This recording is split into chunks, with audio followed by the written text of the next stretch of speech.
Et bonsoir, bonsoir et bienvenue dans ce nouveau live de Planétéo. Je suis Théo et je vous accueille ce soir sur ma planète pour un nouveau live de lecture. Et oui, ce soir, et si on lisait de La nature de Lucrèce, autrement appelé également De Rerum Natura dans sa version latine, ou encore plus communément appelé De Natura Rerum. C'est comme ça que je le mettrai dans les titres de mes lives et dans le titre du coup de mes vidéos en rediffusion sur YouTube. D'ailleurs, si vous nous regardez en rediffusion sur YouTube, sachez que dans la description se trouvent à votre disposition des timecodes vous permettant de vous rendre à des points précis de la lecture et de passer l'introduction ou les pauses que je vais effectuer dans ce live. D'ailleurs, une fois n'est pas coutume, je vais commencer le live en vous lisant la 4e de couverture sans plus attendre, juste un petit peu pour vous situer ce qu'on va lire ce soir, parce que c'est vrai que c'est une œuvre un petit peu spécial, c'est quelque chose d'un peu différent de ce qu'on a déjà pu faire en live ensemble. On a déjà lu de la poésie, même si ça fait longtemps et que c'est pas la majeure partie de mon activité. Mais là, c'est vrai que c'est un texte encore plus spécial, d'une toute autre époque que ce qu'on a pu déjà lire ensemble, etc., etc. Donc, je vous lis la 4e de couverture qui est bien faite et qui résume bien de quoi il va être question dans la lecture de ce soir. La poésie vit d'une vie virtuelle. Les sciences peuvent étendre sa sphère, non augmenter sa puissance. Victor Hugo justifie en ces termes l'intérêt extrême que l'œuvre de Lucrèce suscite chez les lecteurs modernes. Or, de récentes découvertes scientifiques ont encore élargi sa sphère d'influence. Au 1er siècle avant Jésus-Christ, le poète latin ne se contenta pas d'offrir à ses compatriotes la doctrine salvatrice d'Épicure, leur permettant d'accéder pleinement à la philosophie, mais il traduisit en visionnaire le mouvement incessant des atomes et le perpétuel devenir des choses au sein du vide infini. Son œuvre explore l'univers physique et le savoir grec, mais aussi notre vie quotidienne. Gardien essentiel de la doctrine épicurienne, vivant à une époque de violence et d'oppression, Lucrèce révéla non sans ferveur les moyens d'un bonheur accessible à tous. La version française que l'on présente ici se veut l'écho de la tension jamais abolie entre la poésie et la raison dans le De Rerum Natura. Inventant un langage de la nature, Lucrèce lui a donné des cadences que cette traduction essaie de transposer. Voilà, en général je lis jamais la 4e de couverture, mais moi-même cet après-midi je me suis dit, punaise, je connais pas grand chose au final sur Lucrèce, comment je vais entre guillemets présenter ça à mes chers viewers. Et juste en lisant la 4e de couverture, j'ai trouvé ça très bien fait, donc je voulais commencer le live en vous la lisant. Donc voilà, comme ça vous savez un petit peu ce qui va nous attendre sur les prochains lives de lecture. Vous voyez que c'est un bon pavé, alors n'ayez crainte, déjà c'est de la poésie, et en plus, une page sur deux est en latin, donc je vais faire la lecture que de la version française. Donc déjà, vous pouvez diviser ce nombre de pages par deux, et ensuite, vu que c'est de la poésie, c'est relativement rapide à lire. Malgré tout, comme je l'ai déjà fait dans les lives précédents qui tenaient de la poésie, je vais lire uniquement, je pense, 1 heure, 1 heure et demie, pour faire des lives pas trop longs. Enfin voilà, en général, les lives de poésie, je préfère les faire un peu plus courts, mais qu'ils soient plus digestes. Donc voilà, comme ça vous avez un petit peu la manière dont je vais découper ces lives. Je sais pas encore exactement combien de temps je vais mettre à le lire, donc peut-être que je changerai les choses, mais je pense qu'on fera un livre par live, un livre par soir du coup, sachant que il y a 6 livres, si je dis pas de bêtises. Ouais, c'est ça. Je crois qu'il y a 6 livres. Donc voilà, ça devrait nous prendre 6 lives, autrement dit à peu près 3 semaines, on verra. Mais tout d'abord, nous passons à l'introduction de ce live. D'abord, tranquillement, une petite intro de 10-15 minutes, on va juste chiller entre nous, on va juste parler avec le chat et je vais juste dialoguer avec vous, vous dire un petit peu les news, etc. Et croyez-moi, il y en a. Avant cela, vous allez croire que je suis pas parano, que je suis égocentrique à force de voir sans arrêt dans la barre des événements que je me follow. La question n'est pas là, c'est qu'à chaque fois, avant chaque live, je vérifie si les tests fonctionnent. Du coup, là, je vais remettre le dernier test qui a été mis avant que ce ne soit moi. Hop, voilà. Donc, du coup, je remets le don de Jumpy de 2€. Encore merci Jumpy d'ailleurs. Et donc, vous pouvez apercevoir, chers amis, notamment Zikael qui est parmi nous. Bonsoir Zikael, comment ça va ce soir?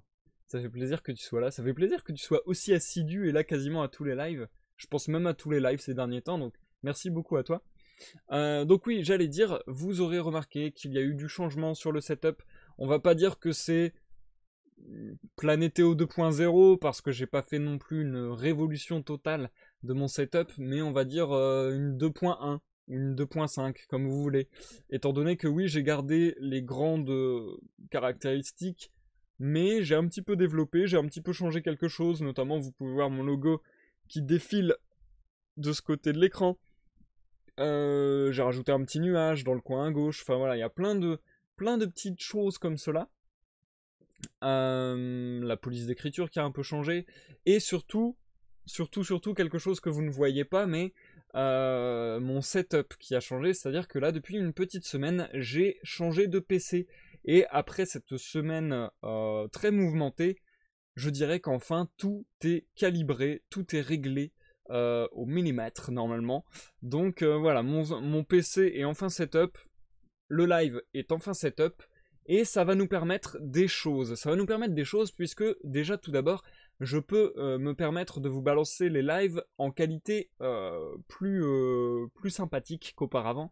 C'est-à-dire que dorénavant, logiquement, sur Twitch, vous pourrez choisir entre le 720p, le 480, si je dis pas de bêtises. Attendez, je peux même regarder en direct. Ah bah là en l'occurrence, là en l'occurrence, je ne peux pas regarder. Bon, je sais pas pourquoi, une fois de temps en temps on peut changer, une fois de temps en temps on peut pas changer. C'est mystère et boule de gomme. Mais normalement, voilà, le live je le propose en 720p et il est disponible en 480, 360 et 160 si je ne m'abuse. De plus, vu que je balance le live en meilleure qualité, la rediffusion sur YouTube est également en meilleure qualité. Ce qui fait que la rediffusion sur YouTube est dorénavant en HD 720p. Donc ça fait plaisir, ça fait plaisir. Donc voilà, ça c'est déjà quelques ajouts, quelques améliorations. En plus de cela, ça va surtout me permettre, ce nouveau setup, ce nouveau PC et ce nouveau logiciel, parce que j'ai aussi changé de logiciel pour stream, et du coup j'ai un peu de mal à m'y mettre. C'est pourquoi vous avez pu voir avant le live que j'ai fait une mini vidéo où il n'y a rien eu, enfin bon bref.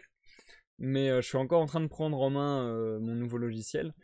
Et donc, tout cela va faire que dorénavant, je vais pouvoir stream davantage de choses, des choses que je ne pouvais pas streamer auparavant, parce que ça demandait trop de ressources, parce que c'était trop lourd, parce que mon PC n'aurait pas supporté de le stream.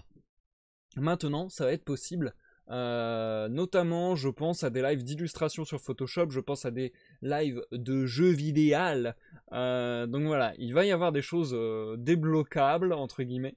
Alors n'ayez crainte, ceux qui me suivent uniquement pour les lectures vont continuer, c'est même ce qui sera le plus régulier entre guillemets de ma chaîne, je tiens à ce que ça reste comme ça. Je vais continuer au maximum de faire des lives de lecture le mardi et le vendredi à 21h. Je vais continuer au maximum de faire un live de découverte de l'univers de League of Legends le dimanche à 21h également. Mais entre ces dates, entre ces rendez-vous, il y aura des rendez-vous un peu plus spontanés, pas forcément prévus, ou tout simplement, quand j'aurai envie, par exemple, je travaillerai sur mon jeu de société sur l'eau, comme je l'ai fait par exemple cet après-midi, et je suis en train de travailler des illustrations, etc. Et ben je me dis, oh bah fuck, je vais le faire en live, let's go, je le balance. Et voilà, maintenant en fait c'est ça qui est bien, c'est que a priori avec mon nouveau setup, je pourrai live quand je veux, ce que je veux. Donc c'est ça qui est vraiment sympa et qui me fait vraiment plaisir. J'espère que du coup les nouveaux lives à venir pourront vous plaire. Comme je le disais, il y aura des lives d'illustration, certainement de mon jeu de société sur l'eau. Il y aura également peut-être des lives en lien à mes autres projets, à savoir mon roman qui continue d'être publié au rythme d'un chapitre par semaine sur Wattpad le mercredi. Et oui, c'est demain. Allez checker le chapitre de demain. Et également peut-être des lives en lien à mon projet d'album de musique. J'ai vraiment beaucoup d'idées, même d'autres idées dont je vous ai déjà un peu parlé une fois de temps en temps, genre jeux de rôle interactif, etc. C'est pas des idées qui sont faciles à mettre en place, mais c'est vrai que j'ai beaucoup d'idées. Et j'aimerais multiplier les lives. Alors dans un premier temps, c'est quasiment sûr. Ce qui va se passer, c'est qu'il y aura surtout des lives d'illustration et des lives de jeux vidéo, parce que c'est le plus facile à mettre en place. J'ai juste à mettre sur mon PC, à lancer le jeu et let's go, quoi. Ou à lancer le logiciel et let's go. Donc pas beaucoup de préparation, donc ça sera vraiment ce qui arrivera dans un premier temps, et puis par la suite, je ne promets rien, mais j'espère par la suite pouvoir développer d'autres projets du coup. Sur les lives de jeux vidéo d'ailleurs, je pense que je vous liverai du Sea of Thieves assez majoritairement. Peut-être du League of Legends, mais je me tâte encore. Et d'ailleurs, je vais attendre pour cela d'avoir peut-être un second écran. Ça sera plus simple pour suivre le chat et en même temps jouer. Donc voilà. Après, ça va être plein d'autres jeux. En fait, j'ai vraiment envie de suivre mes envies. J'espère juste que vous n'allez pas vous sentir spammé, surtout sur la chaîne YouTube, à voir d'un seul coup popper plein de vidéos. J'espère ne pas vous saouler et j'espère au contraire que vous allez kiffer ce qui va arriver. J'ai aussi dans le projet de faire une bonne partie des jeux gratuits du Epic Game Store. Ça fait quelque temps que je les accumule dans ma bibliothèque et que j'attends de pouvoir y jouer. Maintenant que j'ai un PC qui le fera tourner, je vais pouvoir jouer à certains jeux comme Oxenfree. Je pense que ce sera l'un des premiers jeux que je ferai en live, jeu vidéo. Ça risque d'arriver demain d'ailleurs. Là, mercredi, jeudi, d'habitude, je fais aucun live, donc peut-être que j'en ferai un soit demain, soit jeudi, je sais pas encore. Bref, et d'ailleurs, ça ne sera pas forcément des lives à 21h, ça pourra être des lives n'importe quand dans la journée. Je pars vraiment du principe que maintenant j'ai la possibilité d'avoir une grande liberté en ayant une qualité tout à fait correcte. Donc, j'ai juste envie de suivre mes envies, de suivre le flow et de me jeter dans la gueule du loup, de me jeter à cœur. Non, c'est pas le terme. À bras ouverts dans l'aventure des lives et en faire de plus en plus. Donc voilà, j'espère que vous me suivrez et j'espère que vous kifferez ces changements, ces améliorations et les nouvelles voies que pourront emprunter la chaîne. Zikael, oui, comme ça je peux dire à ma mère que je lis des livres. Bien vu Zikael, bien vu, bien vu, bien vu. Là je ne peux rien dire. Ton excuse est irréprochable. Bien joué. Et du coup, je vous invite les amis à vous installer, à prendre place, vous détendre, à prendre à boire, à manger, à vaquer à vos occupations avec sérénitude. Sérénité. Avec sérénité. Je vous souhaite la bonne santé. Et nous allons partir pour un voyage très spécial. Attendez, non c'est bon, j'ai eu trop peur. Vraiment je connais pas mon nouveau setup, hein, c'est terrible. Parce que là pendant un instant j'ai cru que mon micro était coupé et que vous m'entendiez pas depuis tout à l'heure, bref. Donc ce soir nous allons partir dans un voyage très particulier. Puisque nous allons entamer la lecture de Denatura Rerum. Et il est particulier à plus d'un titre. Déjà, ça va être un live de lecture de poésie. On en a déjà fait quelques-uns, mais déjà, les lives de lecture de poésie, c'est un peu différent des autres fictions qu'on peut lire. Donc déjà, ça, c'est assez singulier. Et en plus, bah là, c'est un texte qui date du 1er siècle avant Jésus-Christ. Donc voilà, ça date d'il y a très longtemps. C'est une traduction du latin directement. Et du coup, nous allons suivre, entre guillemets, les préceptes, entre guillemets, de Lucrèce. Lucrèce qui a décidé de compiler ses connaissances, en quelque sorte. D'ailleurs, aussi ses connaissances scientifiques au travers du format de la poésie. Donc c'est un peu particulier comme démarche. Il y a de cela des milliers d'années. Enfin, des milliers d'années. Oui, si, des milliers d'années. Donc, voilà. Et du coup, Lucrèce qui est, entre guillemets, je vais pas dire le disciple, enfin si, c'est le disciple, mais si je dis pas de bêtises, ils sont même pas du même siècle. Donc on va dire que c'est le disciple lointain, le descendant spirituel lointain d'Épicure. Et donc, voilà, Lucrèce qui se revendique du mouvement philosophique épicurien, un mouvement que j'apprécie particulièrement et qui est très différent du mouvement épicurien tel qu'il pourrait être décrit aujourd'hui. Enfin, les gens dans la tête de beaucoup de gens, être épicurien, c'est être foufou et faire n'importe quoi, j'ai l'impression. C'est un peu... dans la tête de beaucoup de gens, j'ai l'impression qu'être épicurien, c'est être décadent, entre guillemets. Alors qu'en fait, pas du tout, c'est même quasiment l'inverse, j'ai envie de dire. Mais je ne vais pas en dire plus pour le moment. On va se plonger dans la lecture et on va essayer de découvrir ça ensemble, puisque même moi, qui m'intéresse un petit peu au mouvement épicurien, je n'ai justement jamais lu De Natura Rerum, donc c'est l'occasion de découvrir cela ensemble et d'en apprendre un peu davantage sur ce mouvement philosophique. Donc voilà, c'est pour ça, je ne vais pas m'épancher davantage sur le sujet parce que si ça se trouve, je dirais des bêtises, alors que là, normalement, on a presque le manifeste de ce mouvement philosophique. Donc hâte de découvrir ça, vraiment très hâte. Je suis un peu, comment dire, un peu pas stressé, mais ouais, j'appréhende un petit peu parce que bon, c'est de la poésie, donc c'est déjà plus compliqué à sortir à l'oral parfois. Et en plus, c'est de la traduction d'un très vieux texte, donc on disait pas les choses de la même manière. En plus, bah, ça vient du latin, donc encore une autre langue, etc. Enfin, j'ai peur que ça soit pas si simple à dire, pas si simple à déclamer à l'oral. Mais on va s'essayer à cet exercice sans plus attendre. Et je suis vraiment chaud à découvrir ça. Vu la durée des pages, j'ai essayé d'un petit peu juger combien de temps on mettrait à lire ça. Je pense qu'on va lire grosso modo en 2 parties le livre premier. Donc j'effectuerai une pause dans quelques minutes. J'ai déjà checké jusqu'à où j'allais m'arrêter dans la lecture. Grosso modo, pour vous tenir au courant, le bouquin se présente de la manière qui suit, c'est-à-dire qu'il y a 6 livres, et dans ces livres, il y a des espèces de... Bah, il y a des espèces de poésie avec des titres, en fait, on peut dire ça. Ouais, des poèmes avec des titres. Et du coup, je vais lire une dizaine de poèmes, je ferai une pause, et j'en relirai à nouveau une dizaine, et on aura terminé ainsi le livre premier. Bref, je suis en train de me perdre en bavardage, donc je vais m'arrêter là. N'hésitez pas à me dire ta gueule des fois. Et du coup, on est parti sans plus attendre dans la lecture. Je vous souhaite à tous une bonne écoute. Bonne écoute Zikael So Famous, bonne écoute à tous ceux dans l'ombre et bonne écoute à ceux qui nous regardent en rediffusion sur YouTube. Et je vous dis à tout à l'heure pour la pause. De la nature, De Rerum Natura. Livre premier. Hymne à Vénus.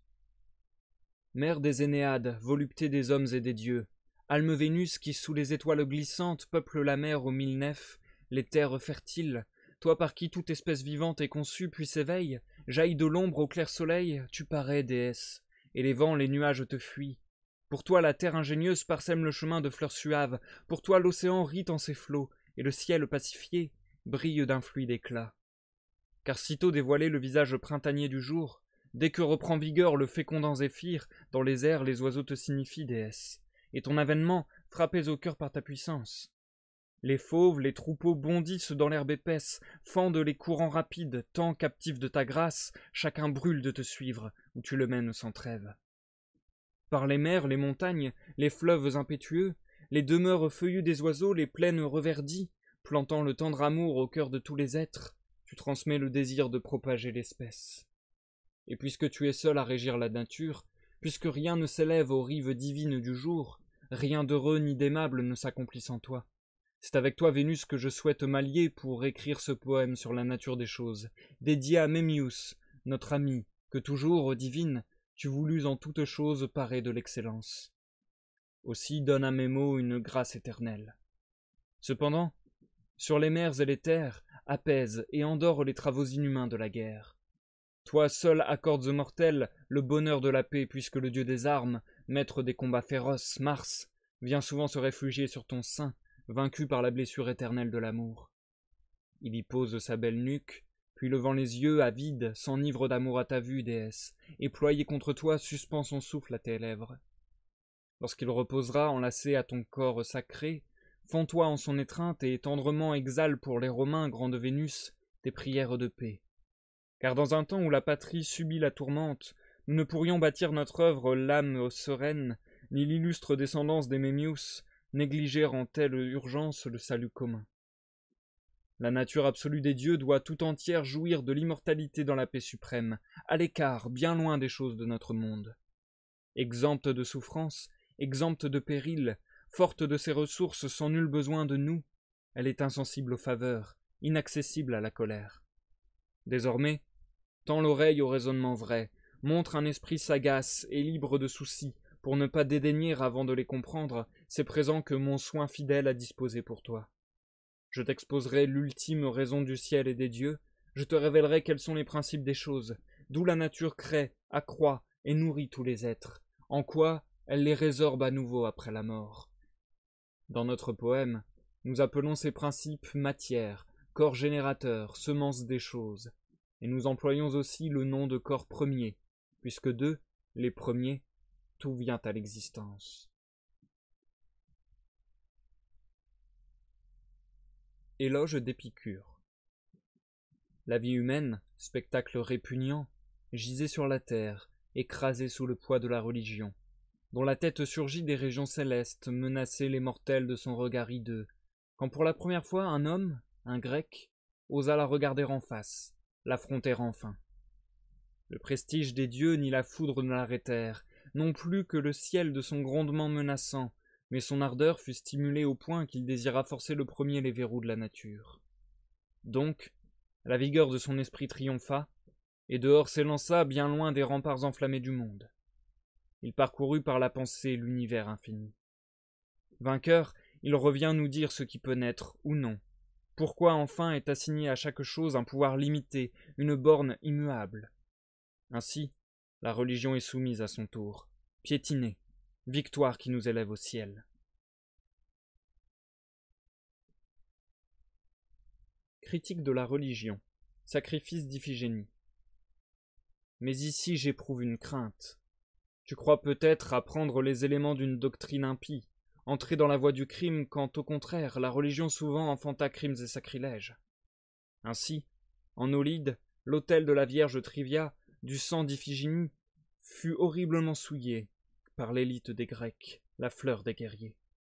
Dès que sa coiffure virginale fut ceinte du bandeau dont les larges tresses encadrèrent ses joues, elle aperçut devant l'autel son père affligé, les prêtres auprès de lui dissimulant leurs couteaux, et le peuple qui répandait des larmes à sa vue. Muette de terreur, ses genoux ploient, elle tombe. Malheureuse que lui servait en tel moment d'avoir la première donnée au roi le nom de père. Saisie à main d'homme, elle fut portée tremblante à l'autel, non pour accomplir les rites solennels, et sans retourner au champ clair de l'hyménée, mais vierge sacrée, ô sacrilège, alors des noces tombées, triste victime immolée par son père, pour un départ heureux et béni de la flotte. Combien la religion suscita de malheurs! Il faut vaincre la peur par la connaissance de la nature. Toi-même, un jour ou l'autre, tu voudras nous quitter, vaincu par les paroles terribles des devins. Car ils peuvent forger pour toi de nombreux rêves, capables de bouleverser les normes de ta vie et de troubler toujours ton bonheur par la crainte. Et c'est justice. S'ils voyaient un terme à leurs maux, les hommes parviendraient d'une manière ou d'une autre à braver les croyances et les menaces des devins. Mais quand la mort fait craindre des peines éternelles, il n'est aucun moyen, aucun pouvoir de résistance. On ignore en effet la nature de l'âme. Naît-elle avec le corps ou s'y glisse-t-elle à la naissance? Périt-elle en même temps que nous, dissoute par la mort?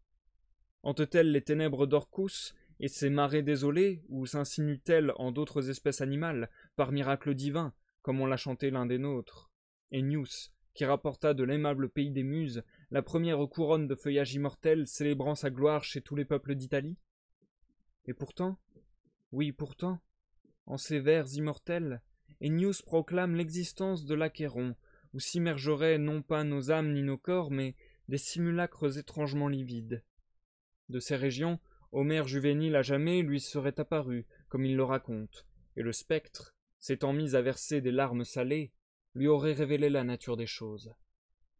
Il faut donc bien saisir les phénomènes célestes, expliquer les courses du soleil et de la lune, la force par laquelle tout s'accomplit sur terre, mais surtout découvrir par un raisonnement subtil la nature de l'âme et celle de l'esprit.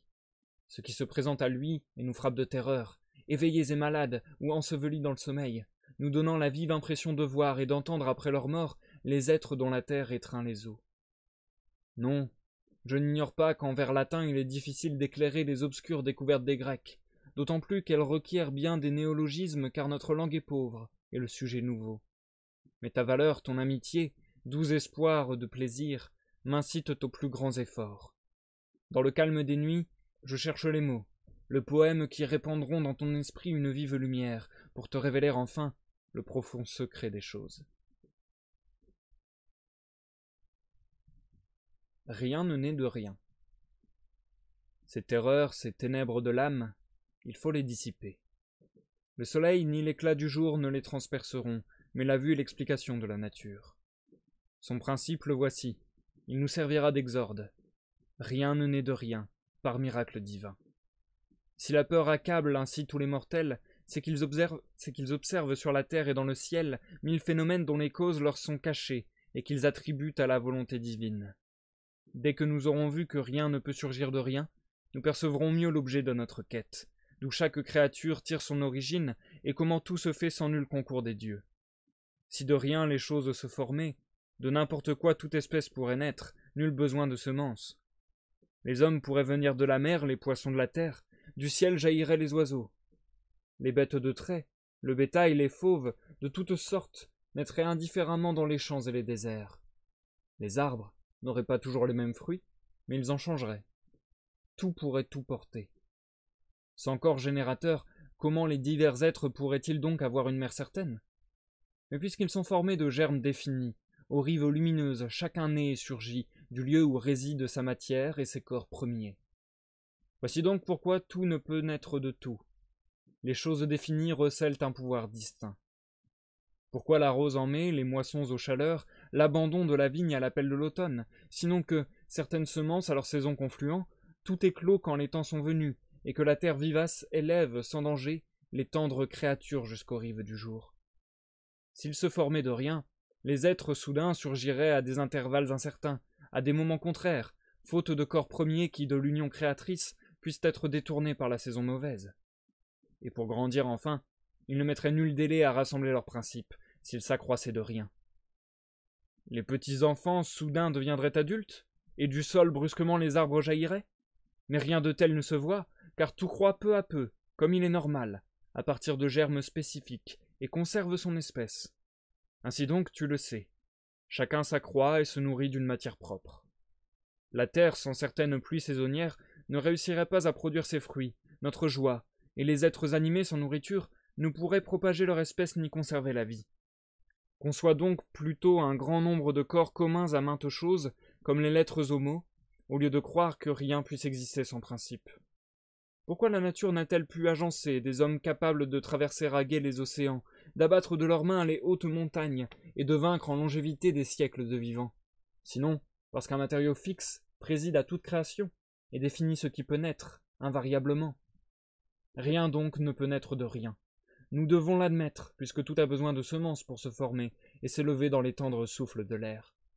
Enfin, les sols sont plus fertiles cultivés qu'en friche. Sous nos mains, nous les voyons donner de meilleurs fruits. La terre renferme donc des éléments premiers. Lorsque la charrue retourne les glèbes fécondes en labourant la terre, nous les faisons éclore. S'ils n'existaient pas, sans travail de notre part, nous verrions tout de soi-même s'améliorer. Rien ne retourne au néant. Inversement, la nature dissout toutes les choses sans jamais réduire leurs principes à néant. Car si elles étaient totalement destructibles, la mort les ravirait brusquement à nos yeux. Il ne serait en effet besoin d'aucune force pour scinder leurs parties, en défaire les nœuds. Mais puisque les choses sont de semences éternelles, jusqu'à l'arrivée d'une force qui les fait éclater ou pénètre dans leur vide et les désagrège, jamais la nature n'en laisse paraître la fin. D'ailleurs, quand les êtres cèdent à la vieillesse, si le temps consume et anéantit toute leur matière, d'où Vénus ramène-t-elle au jour les espèces vivantes? Quand elles retournent, où puise la terre ingénieuse pour leur offrir d'âge en âge nourriture et vigueur? Les sources internes, les fleuves lointains, d'où viennent-ils renouveler la mer? Et les terres paître les étoiles? Car le temps infini, le passé et les jours auraient dû consumer toute substance mortelle. Mais si, durant ce temps, existèrent des corps par lesquels notre monde s'est constamment refait, ils sont assurément doués d'immortalité. Rien donc ne peut jamais retourner au néant. La même cause, enfin, la même force toujours, détruirait toutes les choses, si la matière éternelle ne les tenait dans l'entrave plus ou moins stricte de ses nœuds. En effet, un contact suffirait à causer la mort, car il n'y aurait point d'éléments immortels, dont seule une certaine force peut défaire la trame. Mais en réalité, les nœuds des éléments premiers diffèrent les uns des autres, et leur matière est éternelle. Les choses restent donc intactes le temps qu'advienne une force capable de corrompre leur tissu propre. Rien donc ne retourne au néant, mais toute chose se désagrège et rejoint les éléments de la matière. Enfin, les pluies se perdent quand l'éther, leur père, les précipite dans le sein maternel de la terre. Mais le blé lève et blondit, les rameaux verdoient, les arbres grandissent et se couvrent de fruits. Ainsi se nourrissent à leur tour les hommes et les bêtes. Ainsi voyons-nous les cités prospères fleurir d'enfants et les bois feuillus chanter de mille oiseaux nouveaux. Ainsi, grasses et lasses, dans les riantes pâtures, les brebis posent leur corps et la blanche liqueur coule des mamelles gonflées. Ainsi, la portée nouvelle, pattes tremblantes, folâtre dans l'herbe tendre, et joue, têtes jeunettes enivrées de lait pur. Ce qui paraît mourir ne meurt donc tout à fait, car la nature toute chose par une autre reforme, ne laissant rien être qu'aux dépens de la mort d'autrui. Les corps invisibles. Allons, je l'ai montré, rien ne peut du néant éclore, et nulle créature au néant retourner. Mais de peur que tu n'ailles te défier de mes paroles, parce que les principes des choses échappent à notre vue, considère enfin les corps dont tu dois admettre l'existence réelle, et pourtant invisible. Le vent, d'abord, il cingle la mer en rafales, coule les grands navires et chasse les nuées. Parfois il court en trombe à travers les plaines, les jonche de grands arbres ou dévaste les hauteurs d'un souffle, fléau des forêts.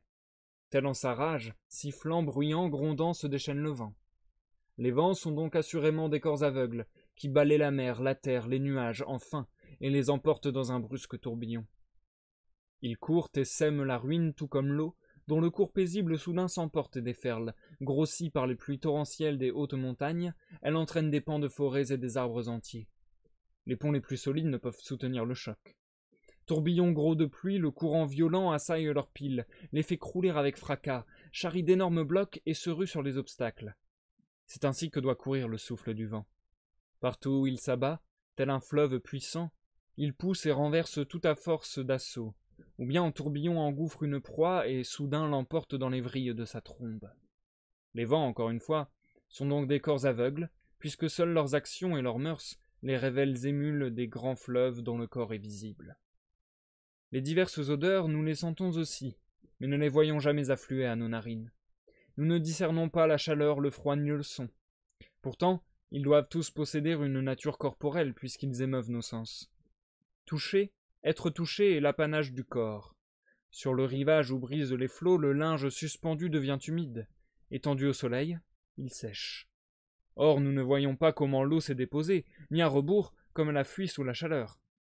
L'eau se disperse donc en parties minuscules, que les yeux ne peuvent voir d'aucune manière. Et puis, les retours du soleil multipliant les années, l'anneau au doigt s'amenuise d'être porté, la goutte d'eau creuse la pierre, le fer courbé de la charrue se ronge secrètement dans les champs, le pavé des routes, piétiné par la foule, en présente l'usure, et devant les portes des villes, les statues de bronze montrent leurs mains droites amincies par le toucher fréquent des passants qui les saluent. Nous voyons donc que ces objets diminuent par usure, mais le spectacle des corps qui s'en échappent sans cesse, envieuse, la nature de la vue nous l'interdit. Ce qu'enfin les jours et la nature attribuent aux êtres, peu à peu, les forçant à croître avec mesure, nul regard, si perçant qu'il soit, ne peut le saisir, et, quand ils vieillissent, décrépits par le temps, non plus que les rochers rongés par le sel marin, ils ne nous laissent voir leur perte de chaque instant. La nature accomplit donc son œuvre avec des corps aveugles. Existence du vide. Mais tout n'est pas dense, et partout envahi de matière. Le vide existe dans les choses. Ce savoir te sera utile en bien des cas. Il t'empêchera d'errer et d'enquêter sans fin sur l'univers, faute de croire en nos paroles. Le vide est donc un lieu intangible et vacant. Sans lui, les choses ne pourraient du tout se mouvoir, car la fonction qui est celle de la matière, résister, faire obstacle, toujours et partout, s'accomplirait, et rien ne pourrait avancer, rien ne commençant jamais à céder la place.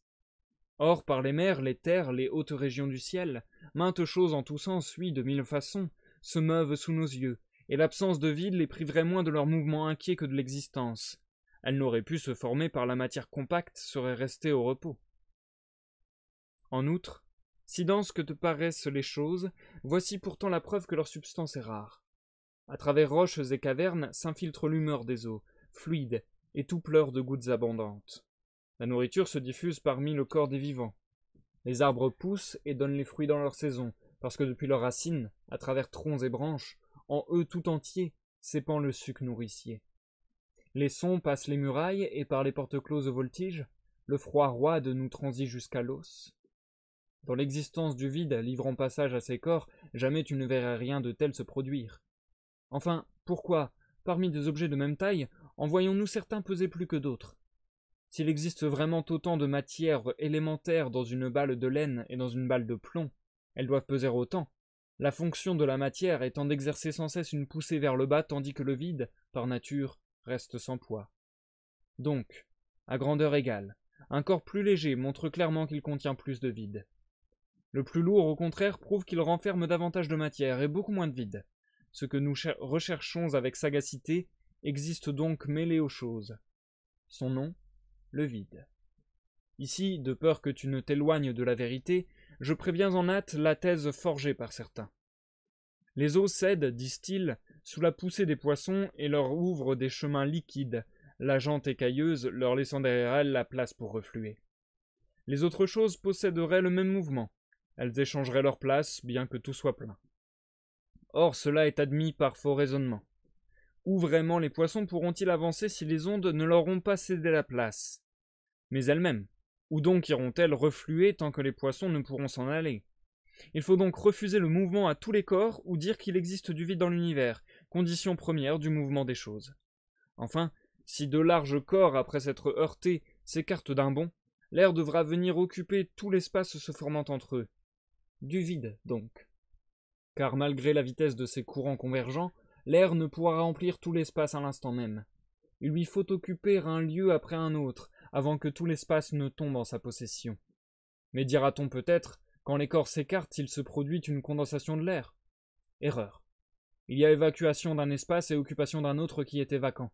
Il ne peut s'agir là d'une condensation de l'air, et, fût-elle possible, sans vide, l'air ne pourrait, je pense, se retirer en lui-même et concentrer ses parties. Quel que soit le temps que tu perdes en objection, il te faudra donc admettre l'existence du vide. À force d'arguments, je pourrais emporter ta confiance. Mais à un esprit subtil, ces minces repères suffisent. Ils te permettront de connaître par toi-même le reste. De même que les chiens découvrent par leur flair le gîte caché sous les feuilles d'une bête des montagnes, dès qu'ils ont repéré des traces sûres de sa piste, de même pourras-tu poursuivre seul la recherche et te glisser dans tous les repères aveugles pour en faire sortir au jour la vérité. Mais si tu paraisses ou recules un peu, Memmius, voici sans embâge ce que je te promets. Puisant aux grandes sources de mon cœur généreux, ma parole suave répandra si largement leur flot que la lente vieillesse, je le crains, en nos membres se glissant, brisera les remparts de la vie, avant qu'à ton oreille, sur un seul point, mes vers n'aient apporté toute la masse des arguments. Tout se ramène au corps premier et au vide. Mais il faut maintenant reprendre la trame des mots. La nature entière donc, telle qu'en soi-même, est formée de ces deux choses, les corps et le vide, où ils sont placés et se meuvent diversement. La sensation commune montre que le corps existe en soi. Si la foi en celle-ci n'est pas première, inébranlable, dans le domaine de l'invisible aucune référence jamais ne pourra confirmer la seule théorie. Et sans l'espace ou lieu que nous appelons vide, les corps ne pourraient se situer nulle part, ni se mouvoir en aucun sens absolument, comme nous l'avons démontré un peu plus haut. Autrement il n'est rien, rien que l'on puisse dire différemment de tout corps et sans rapport avec le vide. Rien qui semble révéler une troisième nature. En effet, tout être devra posséder sa grandeur, vaste ou petite, qu'importe, pourvu qu'elle existe. S'il est sensible au toucher même léger, infime, il viendra grandir le nombre des corps, accroître leur somme. S'il est intangible et se laisse partout traverser, voilà évidemment l'espace libre nommé vide. En outre, tout ce qui existera par soi-même agira et devra subir l'action d'autres agents ou laissera en soi les choses exister et se faire. Mais rien ne peut être actif ou passif sans corps, ni fournir un lieu à moins d'être vacant et vide. Donc, en plus du vide et des corps, il ne demeure au nombre des choses aucune autre nature, qui tombent jamais sous nos sens ou qu'un esprit parvienne à découvrir par le raisonnement. Car sous les divers noms, tout se réfère à ces deux choses, comme propriété ou événement, tu le verras. Et propriété, ce qui ne saurait être détaché ou isolé sans entraîner une perte totale, le poids de la pierre, la chaleur du feu, la fluidité de l'eau, le caractère intangible de tous les corps, intangible du vide. Le caractère tangible de tous les corps, intangible du vide. Au contraire, esclavage, pauvreté et richesse, liberté, guerre, concorde et tous les autres faits dont le va-et-vient laisse la nature intacte sont justement nommés chez nous événements. Statut du temps. Ainsi du temps. Il n'a pas d'existence propre. C'est à partir des choses que naît le sentiment de ce qui est achevé pour toujours, réellement présent ou encore à venir. Personne, il faut l'admettre, n'a le sentiment du temps en soi, abstrait du mouvement ou du paisible repos des choses. Mais quand certains évoquent l'enlèvement d'Hélène ou la défaite des peuples troyens, prenons garde d'être forcés d'admettre leur existence propre, parce que le passé irrévocable a supprimé les générations pour qui ce fut un événement.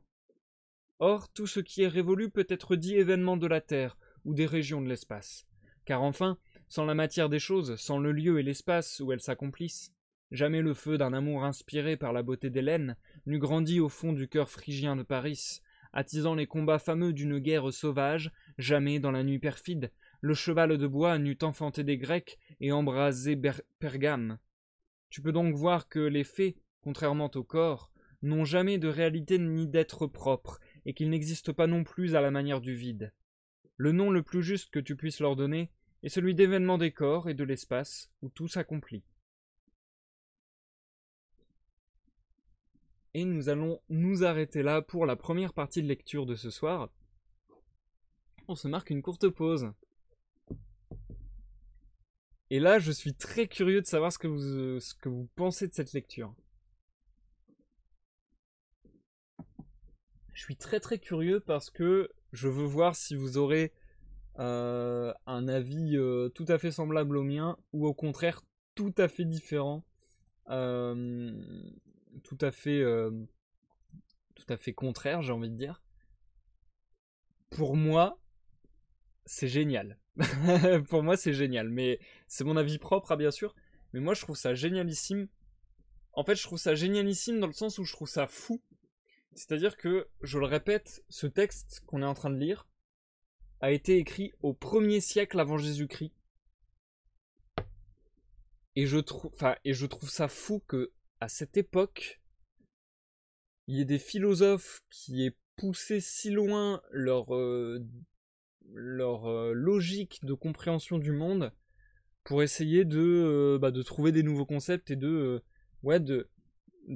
par une logique philosophique entre guillemets et mêlée à de la science. Alors en soi on pourrait se dire il utilise un peu des mots flous et c'est pas scientifique très poussé entre guillemets, mais en même temps ça décrit des réalités scientifiques qu'on a aujourd'hui. C'est-à-dire que pour ceux qui se rappellent de ça en cours de physique, etc., genre là, les corps dont il parle dans le vide, etc., ça peut vite fait faire penser aux agrégats, etc.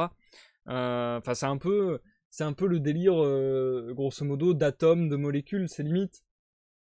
Bon, là, j'extrapole et c'est pas tout à fait ça, mais un peu pour donner l'idée. C'est comme si, déjà à l'époque, il y avait un mec qui s'était dit ok, je pense qu'il y a des briques de Lego fondamentales qui sont dans toute chose et qui, selon comment on les assemble, elles font un truc réel.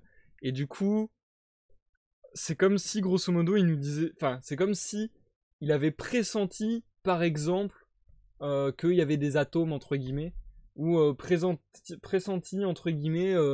genre, c'est comme s'il avait pressenti... je prends un exemple totalement con, mais... C'est comme s'il avait pressenti le tableau périodique des éléments, quoi. Comme s'il avait pressenti que dans la nature, il y a des trucs scientifiques redondants, il y a des éléments redondants, des corps redondants, enfin voilà, des corps comme il appelle ça, qui mixés les unes aux autres dans le vide, se meuvent et créent la réalité. Enfin, moi perso, je trouve ça fascinant. Alors je conçois que ça peut ne pas fasciner tout le monde. Certains trouveront ça peut-être totalement anecdotique ou certains trouveront ça peut-être un peu lourd. Mais moi, ça me plaît particulièrement, j'aime beaucoup. Et encore une fois, bien que ça ne soit pas scientifique au point d'aller chercher très très loin, genre il n'y a pas de calcul, hein, voilà. Il y a pas, bon, la science c'est pas que des calculs, mais je veux dire, ça va pas très loin dans le développement. Mais moi, je trouve ça fascinant que de se dire qu'il y a déjà 2000 ans, plus de 2000 ans, il y a des mecs qui pensaient comme ça et qui se disaient, ok, je pense que la réalité, elle est un peu constituée de cette manière, etc. Et que ça ressemble de manière assez proche à des modèles scientifiques qu'on a aujourd'hui, quoi. Donc, ouais, je trouve ça. Enfin, moi perso, ça me troue le cul, n'est-ce pas? Je trouve ça super stylé. Et, euh, et du coup, Zikael qui nous dit qu'il n'est pas habitué à de la poésie. Alors, je vais te répondre, Zikael, que pour le coup, c'est une lecture encore plus spéciale que de la poésie, c'est-à-dire que on a déjà fait la lecture de Rimbaud, de Baudelaire, de Verlaine et d'autres encore, je crois, je ne me rappelle bien, je ne me rappelle plus. Ouais, j'avais fait la lecture d'encore un autre poète, mais je me rappelle plus. Ah bah j'avais lu Théophile Gautier, enfin voilà, j'ai déjà lu quelques fois de la poésie en live, et c'était vraiment de la poésie, dans le sens, comment dire, avec un format et un rythme et des rimes, etc. Là, c'est de la poésie beaucoup plus libre, dans le sens où déjà, c'est une traduction du latin. Donc forcément, traduire de la poésie, déjà en traduction, généralement, peu importe l'œuvre, en traduction, il y a forcément un petit peu de perte, on perd un petit peu le style de l'auteur. Mais là, en poésie, je trouve que c'est quasiment impossible de faire une traduction correcte. Donc là, voilà. Là, on va pas retrouver peut-être les jeux de cadence, de rythme, de style que pourrait avoir mis Lucrèce dans son écrit du fait de la traduction. Mais malgré tout, je trouve que c'est très sympathique. Et le ton me fait penser presque plus à de l'essai qu'à de la poésie.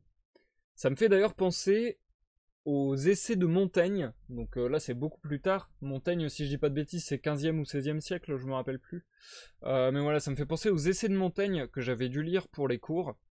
Et justement, qui se présentaient vraiment de la même manière. C'est-à-dire que c'était vraiment le narrateur qui te tutoyait directement, qui tutoyait directement le lecteur pour lui dire ok, bah je vais te présenter ma vision des choses. Je vais te présenter ma manière de voir le monde, ma manière de voir le quotidien, ma manière de voir les questions morales. Enfin, je trouve que ça a un vrai écho avec les essais de Montaigne. Et sauf que là, du coup, c'est comme son nom l'indique, un peu plus porté sur la nature. Et du coup, il y a un peu plus un côté nature et un peu plus, je dirais, une tentative d'approche scientifique. Et par tentative, je veux pas réduire son travail, je veux juste dire qu'à l'époque, il n'y avait pas tous les outils qu'on a maintenant, tout simplement. Et du coup, ouais, c'est une approche scientifique aussi, justement, par la mentalité, je trouve. En tout cas, de la manière dont présente son texte Lucrèce lui-même. Parce que là, grosso modo, les premiers chapitres, c'était beaucoup, je trouve, Lucrèce qui nous disait bon bah je vais vous expliquer ce que je vais vous dire dans cette œuvre, comme ça se fait beaucoup en début d'œuvre en général. C'était un peu un avis au lecteur, quoi. Et du coup, je trouve que la manière qu'a Lucrèce de présenter sa thèse et de présenter son écrit est très, ouais, enfin semble relever d'une méthode entre guillemets. Et du coup, quand il y a méthode, il y a entre guillemets logique, il y a entre guillemets méthode mathématique. Donc ouais, je trouve c'est un peu, ça relève un peu de la démonstration quoi. Et alors voilà, certains trouveront ça pompeux. Peut-être que ceux qui n'aiment pas les maths, même si il n'y a pas directement des maths, mais ceux qui n'aiment pas les maths peut-être n'aimeront pas forcément ce texte parce que ça va leur rappeler des mécanismes qui leur plaisent pas de penser ou qui leur correspondent pas. Mais moi personnellement j'aime beaucoup. J'aime beaucoup beaucoup pour le moment, je trouve ça très intéressant. Et j'ai hâte de lire la suite, on va entamer ça sans plus attendre. J'ai pas envie de faire des pauses trop longues. Au final, ça a pris plus de temps à lire que ce que j'aurais cru, mais on va quand même finir le livre premier ce soir. Je pense que du coup le live arrivera à environ 1h30 en tout, ce qui est pas mal du tout. Hop. D'ailleurs, je pourrais vous lire en latin un petit peu pour voir si j'arrive à faire le rythme. Mais là, c'est du latin assez balèze. J'ai fait des études de latin pendant quelques années. Mais là, de ce que je vois, c'est du latin vraiment balèze. Et je pense que lire avec le ton, entre guillemets, poétique, je pense que là, ça va être archi compliqué. En vrai, j'ai même pas envie d'essayer parce que ça va être horrible. Ouais, non, c'est méga chaud, c'est méga chaud. J'arriverai pas du tout à vous restituer le rythme.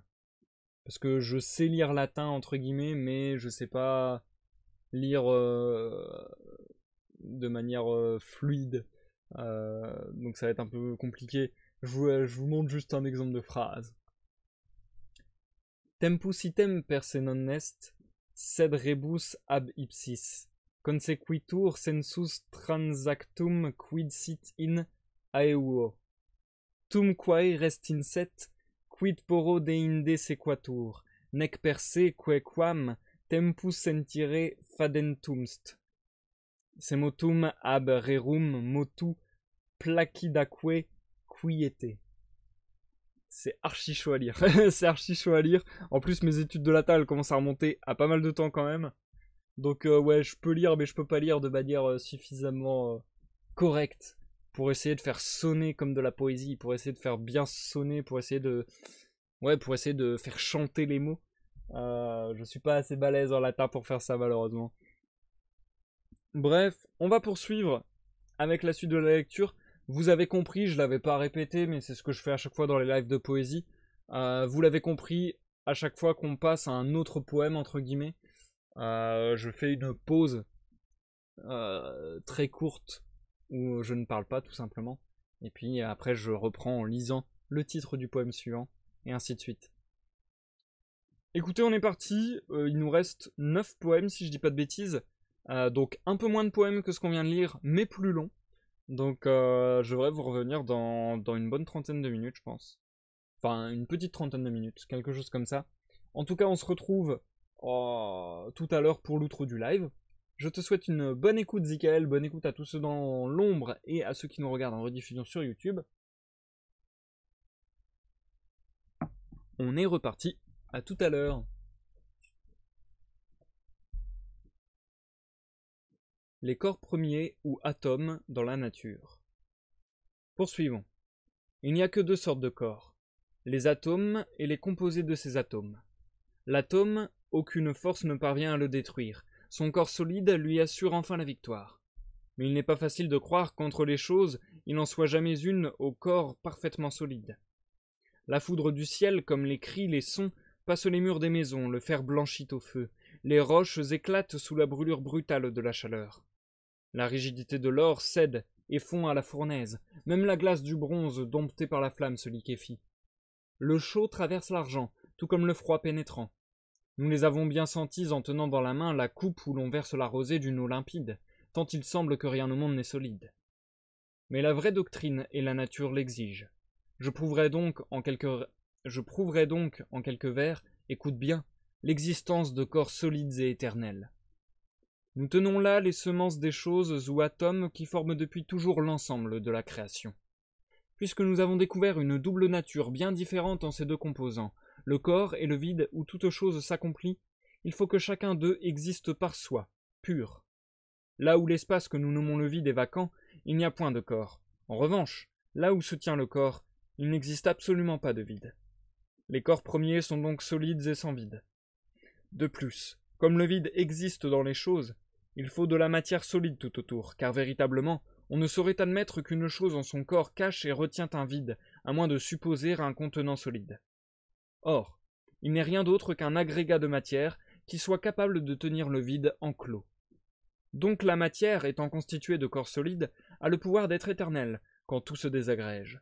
Mais d'autre part, s'il ne s'étendait aucun vide, tout ne formerait qu'un solide et réciproquement, sans corps définis emplissant la place qu'ils occupent, tout l'espace existant serait un vide absolu. Puisqu'il n'est ni tout à fait plein ni tout à fait vacant, nul doute, matière et vide se délimitent l'un l'autre. Il existe donc des corps définis ayant pouvoir de différencier dans l'espace le vide par le plein. Et ces corps résistent aux assauts extérieurs, rien ne peut pénétrer leur texture et la défaire, aucune cause enfin ne les atteint ni ne les ébranle, comme je l'ai démontré un peu plus haut. Sans vide, rien ne peut être écrasé, broyé, coupé, fendu, rien n'absorbe plus l'eau, ni le froid mordant, ni le feu pénétrant, qui ont raison de tout. Et plus une chose renferme de vide, plus elle se laisse pénétrer et ruiner. Si donc les corps premiers, comme je l'ai enseigné, sont solides et sans vide, il faut qu'ils soient éternels. En outre, si la matière n'avait été immortelle, l'ensemble des choses serait déjà retourné au néant, pour en être à nouveau tel que nous le voyons. Et comme j'ai dit que rien ne se crée de rien, que nulle créature à rien ne se réduit, il doit donc exister des éléments immortels, en lesquels chacune se résout à l'instant suprême pour que la matière suffise à réparer les choses. Ces éléments sont donc d'une simplicité solide, sinon ils n'auraient pu se conserver d'âge en âge, et depuis un temps infini renouveler le monde. Enfin, si la nature n'avait mis de borne à la division, les corps premiers seraient si fragmentés par le temps que rien désormais ne pourrait, dans un délai fixé, être conçu par eux ni atteindre au terme de sa vie. Nous voyons en effet toute chose au monde se détruire plus vite qu'elle ne se refait. Ainsi, ce que la durée longue, infinie des jours et de tout le temps passé aurait jusqu'à présent brisé, détruit, dissous, jamais le reste du temps ne pourrait le réparer. Mais en réalité, une limite de fragmentation reste fixée, puisque nous voyons toute chose se refaire en conservant toujours un délai limité, pour atteindre en chaque espèce la fleur de son âge. Enfin, malgré la parfaite solidité des atomes, on peut rendre compte de tous les corps mous venant à se former, l'air, l'eau, la terre et le feu, expliquer le moyen et la cause de leur naissance, dès lors que le vide existe, mêlé aux choses.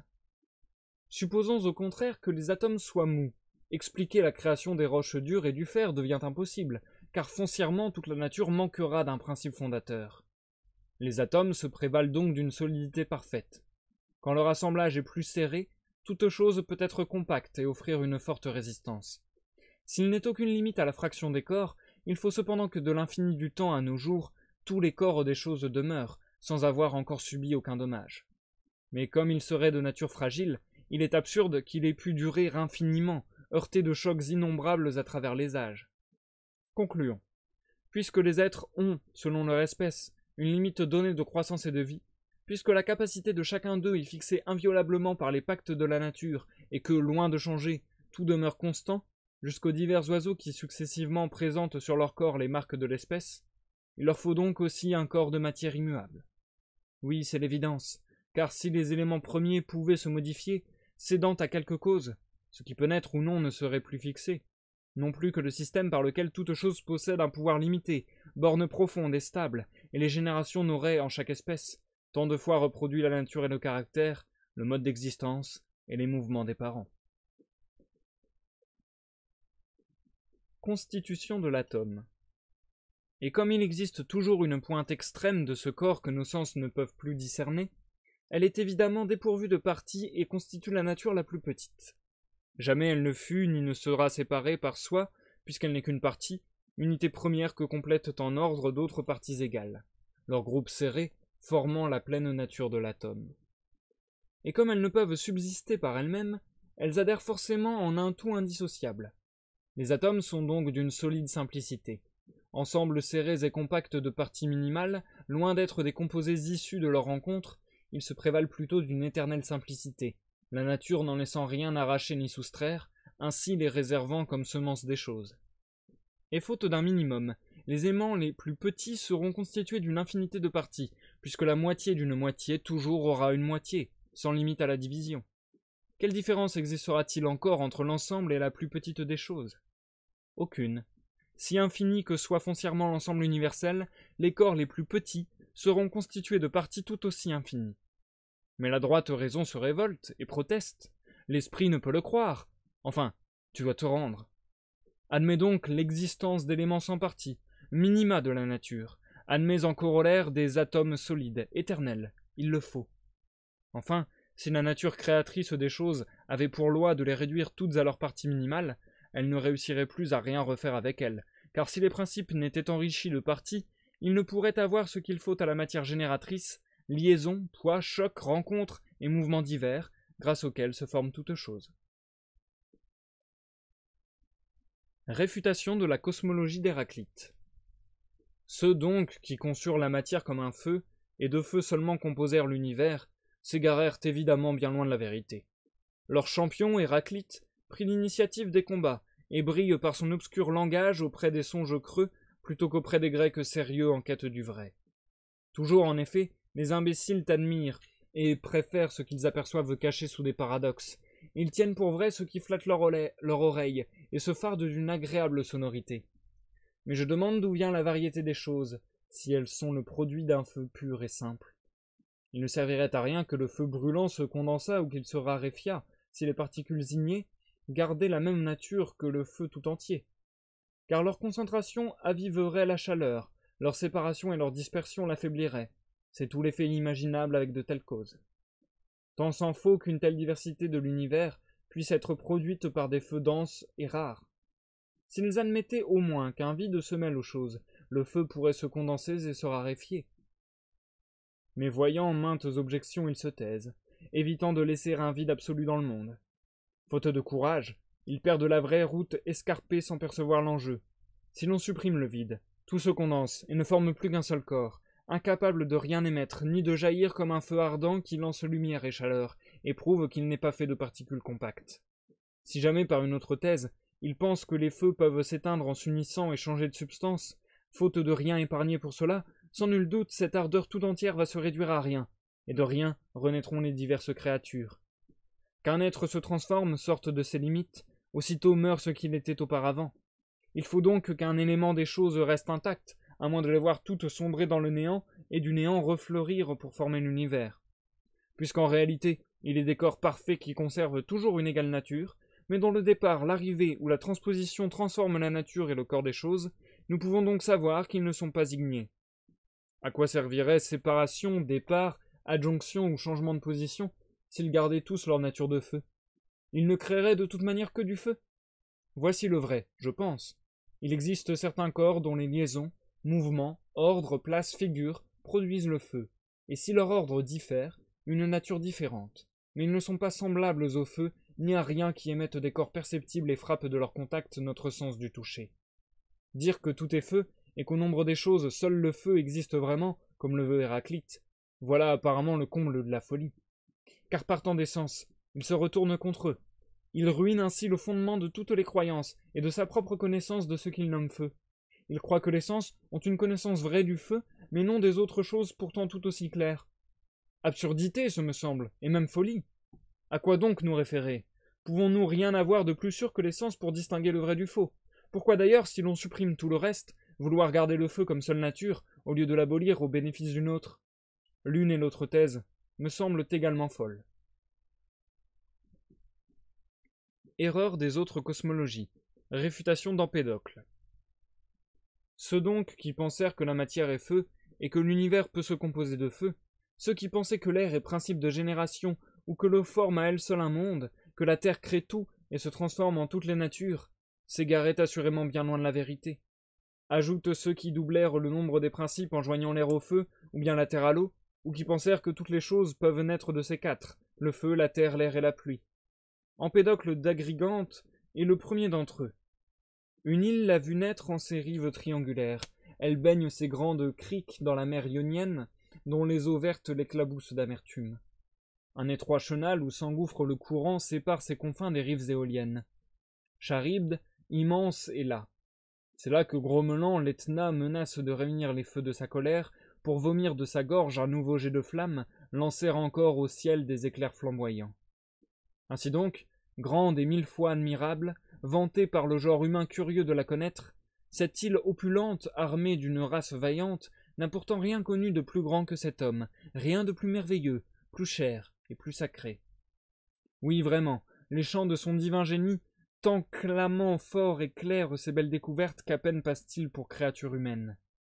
Eh bien lui-même, et ceux que j'évoquais, inférieurs à tant d'égards, si loin d'atteindre à sa grandeur, malgré toutes leurs découvertes justes et divines, eux qui firent jaillir du sanctuaire de leur cœur réponses plus saintes, bien plus sûres que les oracles lancés par la pitié du trépied et du laurier de Phébus, parvenus au principe des choses, ils faillirent.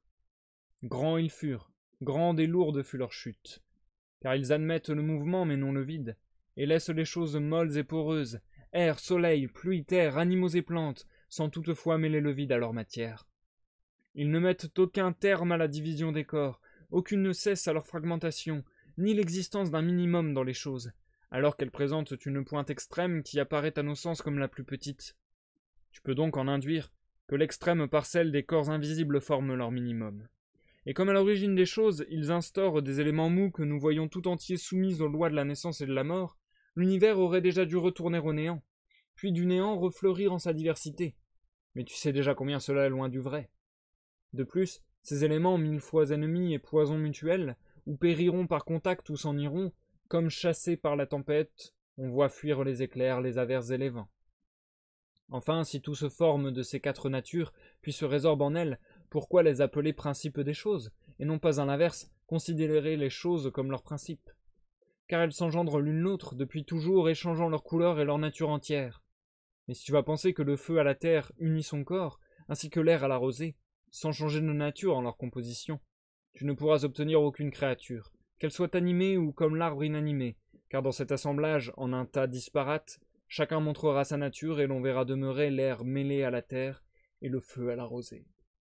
Or, la création des choses exige des principes apportant une nature aveugle et clandestine, nulle dominante pour contrarier ou inhiber la qualité propre des différentes créatures. Mais il remonte jusqu'au ciel et à ses feux, procédant ainsi. Le feu se change en souffles aériens, de l'air naît la pluie et de la pluie la terre, et tout à rebours se reforme de la terre, l'eau d'abord, l'air ensuite, la chaleur enfin, et ne cesse de se transformer et d'aller du ciel à la terre, de la terre aux astres du firmament. Mais des éléments ne doivent point procéder ainsi. Quelque chose d'immuable subsiste, il le faut, sinon le monde entier est réduit à néant. Qu'un être se transforme, sorte de ses limites, aussitôt meurt ce qu'il était auparavant. Ces quatre natures venant donc à s'échanger, il faut bien qu'elles soient formées d'autres principes, qui ne puissent d'aucune manière se transformer, sinon tu les verras toutes retourner au néant. Ne vaudrait-il pas mieux instaurer des corps dotés d'une nature qui les rende capables, si leur nombre augmente ou diminue un peu, si leur ordre et leur mouvement se modifient, de former après le feu les souffles de l'air, toute chose pouvant ainsi se muer en une autre. Mais, dis-tu, la réalité pourtant est là, manifeste, tout sort de la terre, croît et s'élève dans les airs, si le temps ne s'abandonne à la pluie saisonnière, qui fait chanceler les arbres sous la fonte des nues, si le soleil n'y joint sa chaleur fécondante, moissons, arbres et animaux ne peuvent croître. Bien sûr.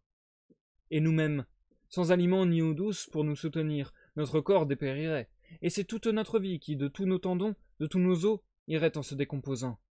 Ainsi, certaines choses nous sustentent nous-mêmes, nul doute, et certaines autres les autres choses, puisque tant d'atomes communs à tant de corps sont de mille façons à tant d'autres mêlés. Avec leur variété varie donc la nourriture.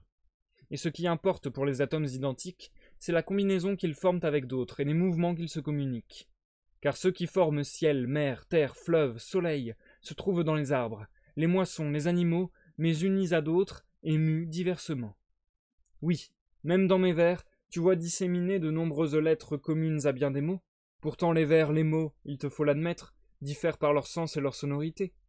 Tel est le pouvoir des lettres par simple transposition, mais les atomes disposent de pouvoirs plus nombreux pour créer toutes les choses dans leur diversité.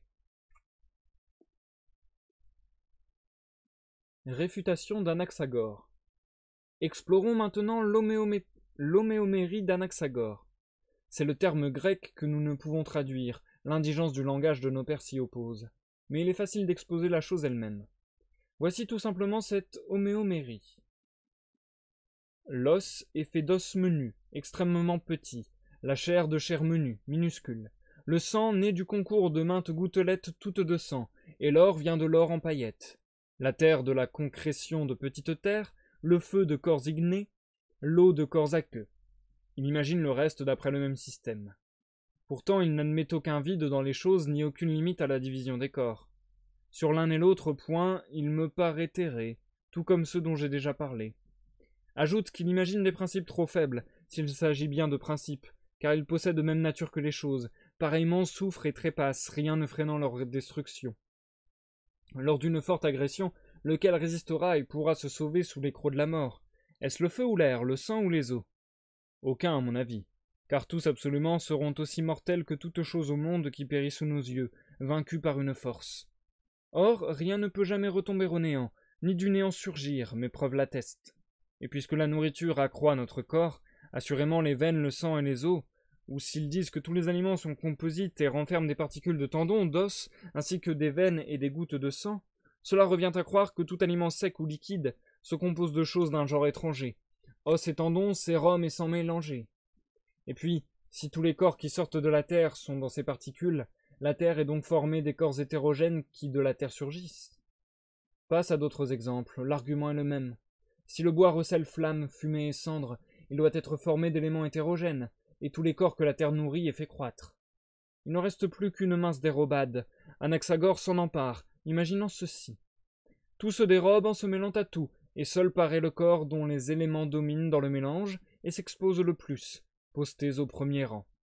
Mais cela est bien loin du raisonnement vrai.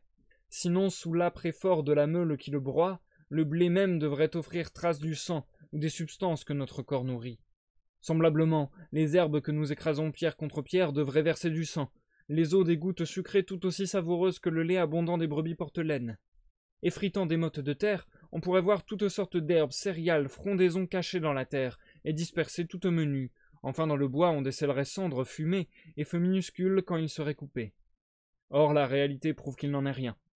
Les choses ne sont donc pas ainsi dans les choses, mais des semences diversement entremêlées et communes à maintes choses doivent s'y cacher. Mais souvent, diras-tu, sur les hautes montagnes cédant à la poussée des autemns impétueux, de grands arbres voisins entrechoquent leurs cimes, tant qu'enfin ils fulgurent d'une fleur de feu. Oui, mais le feu n'est pas implanté dans le bois. Il renferme de multiples semences de chaleur qui par frottement confluent et créent des incendies. Car si la flamme toute prête était dans les forêts enfouies, pas un instant les feux ne pourraient demeurer secrets, mais partout flamberaient consumant arbres et forêts. Je te l'ai déjà dit, mais ne vois-tu pas maintenant combien importe pour les atomes identiques la combinaison qu'ils forment avec d'autres et les mouvements qu'ils se communiquent? Une petite transposition leur suffit pour créer corps igné ou ligneux. C'est comme avec les mots. Quand nous déplaçons quelque peu les lettres, nous distinguons expressément ligneux et igné. Enfin, si tu crois que toutes les qualités visibles ne peuvent s'expliquer à moins d'imaginer des éléments de même nature que leurs produits, c'en est fait, les corps premiers sont perdus pour toi. Ils seront secoués de grands éclats de rire, joues et visages trempés de larmes salées. Apologie du poème. Allons, apprends le reste, entends plus clairement. Je n'ignore pas combien le sujet est obscur, mais d'un coup de son tierce, un grand espoir de gloire m'a violemment percé le cœur et mon âme se laissa pénétrer du doux amour des muses. Ainsi frappé d'enthousiasme, l'esprit vaillant des Pierrides, je parcours les lointaines contrées que nul n'explora. Joie d'aller aux sources vierges boire à longs traits, joie de cueillir des fleurs nouvelles, de glaner pour ma tête la couronne merveilleuse dont jamais les muses m'ont paré aucun front. Car j'enseigne de grandes choses. D'abord, je viens défaire les nœuds dont la religion nous entrave. Et puis, sur un sujet obscur, je compose des vers si lumineux, imprégnant tout de charme poétique. Encore ce choix n'est-il pas sans raison? Quand les médecins veulent donner aux enfants l'absinthe rebutante, auparavant ils enduisent les bords de la coupe d'un miel doux et blond, pour que cet âge étourdi, tout au plaisir des lèvres, avale en même temps la mer gorgée d'absinthe, et loin d'être perdu par cette duperie, se recrée au contraire une bonne santé. Et moi, dont la doctrine paraît d'ordinaire trop amère à qui ne l'a point pratiquée, odieuse au vulgaire qui la fuit, de même j'ai voulu l'exposer dans la langue harmonieuse des muses, comme pour l'imprégner du doux miel de la poésie, espérant par mes vers captiver ton esprit, le temps que tu perçoives la figure de toute la nature des choses en sa belle ordonnance. L'univers est infini. J'ai donc enseigné que les atomes, par faits solides, volent à travers le temps, à jamais indivisibles. J'ai donc enseigné que les atomes, par faits solides, volent à travers le temps, à jamais invincibles. Mais dévoilons la suite. Leur ensemble est-il limité ou non? Et le vide que nous avons découvert, lieu ou espace en lequel s'accomplit toute chose, examinons s'il est entièrement fini, ou s'ouvre à l'infini en un gouffre abyssal. Le tout, donc, n'est fini en aucune direction. Sinon il devrait avoir une extrémité. Or, une extrémité, nulle chose n'en possède s'il n'est rien au-delà pour la délimiter, en montrant où notre vue cesse de la suivre. Comme il faut admettre que, hors de l'ensemble, il n'est rien, le tout est sans extrémité, donc sans fin ni mesure. Peu importe la position qu'on y occupe, de tous côtés, à partir de chaque poste, on laisse toujours l'univers infini. Mais supposons l'univers comme un espace fini. Si quelqu'un courait jusqu'à ses rives extrêmes pour lancer un javelot, veux-tu que, brandi avec force, le trait s'envole au loin et qu'il atteigne son but, ou penses-tu qu'un obstacle puisse l'arrêter? Oui, c'est l'un ou l'autre, il te faut choisir. Nul échappatoire, ni d'un côté ni de l'autre. L'univers, tu dois l'admettre, s'ouvre à l'infini. Soit qu'un obstacle, en effet, empêche le trait d'arriver à son but et d'y fixer son terme, soit qu'il vole en dehors, il n'est point parti de la fin. Fixe n'importe où les confins de l'univers, partout je te poursuivrai de cette question. Eh bien, qu'en est-il de la flèche? Nulle part ne pourra s'établir une fin. L'espace toujours fuyant, toujours s'ouvre à la fuite. Et puis si tout l'espace de l'univers entier était partout enclos à de certaines rives, bref, s'il était fini, la masse de la matière avec son poids solide serait depuis longtemps venue de toutes parts confluer dans le bas. Sous la voûte du ciel, plus rien ne se ferait. Il n'y aurait même ni ciel, ni clair soleil, puisque la matière tout entière amassée croupirait au-dessous dès l'infini du temps. Mais en réalité, les corps élémentaires n'ont trêve ni repos, car il n'est pas de fond où ils puissent se confluer pour asseoir leur demeure. Toujours, de toutes parts, dans un mouvement incessant, s'accomplissent les choses, et projetés de l'infini, les atomes inférieurs sans fin se renouvellent. Enfin, sous nos yeux mêmes, un corps en borne un autre. L'air, les collines et les montagnes l'air, la terre finit la mer et la mer toutes les terres. Mais l'univers, rien ne le délimite en dehors. Telle est donc la nature du lieu, de l'espace immense. S'il glissait pour toujours entraîné par le temps, les éclairs n'en verraient jamais la distance réduite, tant l'énorme réservoir des choses est ouvert en toutes directions, sans aucune limite. Du reste, la nature interdit la mesure à la somme des choses en forçant la matière à se limiter par le vide par la matière. Ainsi, l'une et l'autre alternant font le tout infini, et même un seul, sans la limite de l'autre, par sa simple nature s'étendrait sans mesure. Création et destruction des mondes. Ni la mer, ni la terre, ni le ciel lumineux, ni la race des mortels, ni les corps sacrés des dieux, ne pourraient subsister un seul instant, car la matière arrachée à sa cohésion irait se dissoudre à travers le grand vide, ou plutôt jamais elle n'eût formé de créature ne pouvant revenir de son éparpillement. Car ce n'est pas après concertation ni par sagacité que les atomes se sont mis chacun à sa place. Ils n'ont point stipulé quel serait leur mouvement, mais de mille façons heurtés et projetés en foule par leurs chocs éternels à travers l'infini, à force d'essayer tous les mouvements et liaisons, ils en viennent enfin à des agencements semblables à ceux qui constituent notre monde et qui se perpétuent pendant des millénaires, une fois découverts les mouvements appropriés. Ainsi les fleuves comblent à grands flots la mer avide, la terre mûrit au soleil de nouveaux fruits. Ainsi s'épanouissent les races animales et vivent les feux mobiles de l'éther. Encore faut-il que la matière en abondance surgisse constamment de l'infini pour offrir de quoi réparer à temps toutes les pertes. Comme les animaux privés de nourriture perdent leur chair et défaillent, de même un monde doit se désagréger sitôt que la matière détournée de sa voie cesse de le pourvoir. Or, le choc des atomes externes ne peuvent pas conserver un monde, quelle que soit sa formation. Ils ont beau le bombarder, maintenir telle partie jusqu'à ce que d'autres viennent compléter le tout. Ils sont parfois forcés de reculer d'un bond. C'est donner aux atomes assez d'espace et de temps pour fuir et s'envoler affranchis de l'union. Oui, il faut un afflux incessant et nombreux, mais pour que les chocs eux-mêmes y pourvoient, la matière doit être infinie de toutes parts. À ce sujet, Memmius ne va pas croire avec certains que toute chose tend vers le centre de l'univers, qu'ainsi le monde se tient sans impulsions externes, et qu'en haut comme en bas rien ne se désagrège, puisque vers le centre, de toutes parts, il tend. Mais comment croire que rien prenne appui sur soi? Les corps pesant de l'autre côté de la terre tendraient tous vers le haut, reposant à l'envers, tels les reflets d'objets que nous voyons dans l'eau. D'après cette doctrine, les êtres vivants cheminent la tête en bas, et de la terre aux cieux inférieurs, ils ne peuvent tomber non plus que notre corps ne vole de lui-même vers la voûte céleste. Quand ils voient le soleil, les astres de la nuit nous apparaissent, ils échangent avec nous les saisons, à nos jours correspondent leurs nuits. Autant d'absurdité, au sot. Pour avoir englobé le monde en un système pervers, il ne peut y avoir de centre à l'univers infini, et même s'il en existait, pourquoi un corps s'y tiendrait-il jamais au lieu de fuir bien loin? Car tout le lieu, l'espace que nous nommons le vide, doit également céder sous les corps pesants, quel que soit l'endroit où ils passent, centre ou non. Il n'est donc aucun lieu où les corps arrivants puissent perdre leur poids et se tenir dans le vide. Jamais le vide ne doit servir d'assise à rien, mais il cède aussitôt comme le veut sa nature. Les choses ne peuvent donc être ainsi tenues en assemblée, vaincues par un attrait du centre. D'ailleurs, il n'imagine pas que tous les corps tendent vers le centre, mais seule la terre et l'eau, les flots de la mer et les torrents des montagnes, et ce qui pour ainsi dire se tient dans la terre. Au contraire, il place les souffles légers de l'air à l'écart du centre, comme les feux brûlants, et si les terres tout alentour tremblent d'étoiles, si le soleil repaît sa flamme dans l'azur du ciel, c'est que la chaleur fuyant le centre s'y rassemble, et les arbres ne pourraient jusqu'au fait verdir, si du sol en chaque branche la sève peu à peu. Sinon, comme un vol de flammes, les remparts du monde iront soudain se désagréger dans le grand vide, et tout le reste suivra pour la même raison. Les régions tonnantes du ciel sur nous s'effondreront, la terre tout à coup se dérobera sous nos pas, et parmi l'écroulement mêlé du ciel et des choses, les corps décomposés, elle sombrera dans le vide, si bien qu'en un instant ne restera nulle ruine, hors l'espace désert et d'aveugle principe.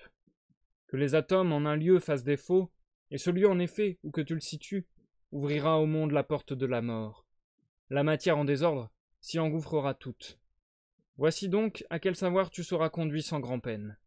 Car la clarté se répandant de proche en proche, point de nuit aveugle pour te dérober le chemin. Tu verras les lois ultimes de la nature. D'une chose à l'autre passera la lumière. Et c'est la fin du livre 1. Ça sera donc également la fin du live de ce soir. Nous passons à l'outro de ce live. Et du coup, j'accueille avec plaisir Wakina. Coucou Wakina, comment ça va? Comment ça va? Wakina qui nous a rejointe pendant la lecture. Comment ça va Wakina? Et je vois qu'on a également Aeris, si je dis pas de bêtises, ouais c'est ça. C'est Aeris qui a follow. Merci Aeris pour le follow, ça fait extrêmement plaisir. Et du coup, je me demande vraiment, encore une fois, ce que vous pensez de ce texte. D'ailleurs, n'hésitez pas hein, sur YouTube si vous voulez discuter dans les commentaires de la vidéo YouTube. Je réponds à chaque fois. Pour le moment, il n'y a aucun commentaire auquel j'ai pas répondu, je pense. Et du coup, je me demande vraiment ce que vous pensez de ce texte. Moi, personnellement, j'aime beaucoup. J'aime beaucoup Denatura Rerum de Lucrèce. En fait, comme je le disais tout à l'heure, je trouve ça tellement visionnaire et tellement passionnant. Enfin, en tout cas, moi, c'est des questions qui me passionnent. Pour le coup, tout ce qui est genre la création, entre guillemets. Tout ce qui est l'univers, la matière, de quoi est fait l'univers, etc. Et je trouve que toutes les implications que ça a sont vachement intéressantes, en fait. Et je trouve ça vraiment étonnant à quel point il a pu être visionnaire Lucrèce, parce que voilà, bah, c'est ce que je dis, ça fait plus de 2000 ans qu'il a écrit ça, et ça trouve résonance dans certains systèmes scientifiques qu'on a aujourd'hui. C'est-à-dire que par exemple, j'y pensais tout à l'heure en lisant, par exemple tout à l'heure quand il nous parlait de trouver le minima des corps, donc le minima de la matière entre guillemets, et que la matière était divisible à l'infini, et ben en fait c'est exactement ce qu'on fait en science actuellement. Actuellement, on n'arrête pas de dire bon bah voilà, maintenant le truc le plus petit c'est l'atome. Et puis quelques temps après, bon en fait non, il y a plus petit que l'atome. Le truc le plus petit qu'il y a maintenant c'est l'électron. Je sais pas si l'électron est plus petit que le neutron, j'en sais rien, mais bon bref. Et après, ça a été ah bah non en fait le plus petit c'est pas ça, c'est le boson de Higgs. Et ainsi de suite. Et du coup je trouve que la démarche de Lucrèce est vraiment, vraiment similaire et vraiment calquée entre guillemets sur la démarche qu'on a suivie par la suite. Donc je trouve ça assez dingue qu'il ait pu écrire ça à cette époque. Et d'ailleurs, je me demande à quel point du coup son écrit a pu influencer les scientifiques ou non. Mais en même temps, je me dis que en fait, c'est ça le truc, c'est que je me dis davantage que c'est un visionnaire qui a été sur la bonne piste, entre guillemets, plutôt que des scientifiques ont suivi son raisonnement, parce que bien que dans l'Antiquité, c'était beaucoup plus courant que les philosophes soient aussi scientifiques et ainsi de suite. Eh bien, là, il nous présente juste une théorie, il nous présente, enfin voilà, il nous présente le mouvement philosophe épicurien. Donc, en soi, les scientifiques futurs n'ont pas dit, ils n'ont pas lu Lucrèce et ils ne sont pas dit, ah oui, bah oui, mais c'est ça, on va travailler dans ce sens-là scientifiquement. Enfin, je pense pas en tout cas.